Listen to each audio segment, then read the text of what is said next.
Pas question cette année de céder à la panique de l'algue verte. Cette plante marine qui, une fois échouée sur les plages, se putréfie et dégage de l'hydrogène sulfuré, une émanation toxique qui peut entraîner des troubles neurologiques et même l'arrêt cardiaque.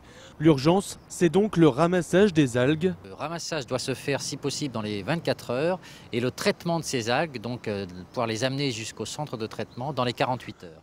Tout en protégeant ceux qui les ramassent, mais aussi les touristes, l'Agence nationale de sécurité sanitaire lance sa panoplie pour contrer la marée verte. Des protections respiratoires adéquates, des combinaisons, des gants, des lunettes et puis des détecteurs de gaz pour pouvoir s'équiper au bon moment évidemment. Et puis il y a des mesures aussi pour le grand public bien évidemment et pour les riverains parce qu'il ne faut pas que ces personnes s'approchent des tas d'algues en décomposition et donc pouvoir délimiter ces tas d'algues par des périmètres de sécurité, des signalisations adéquates.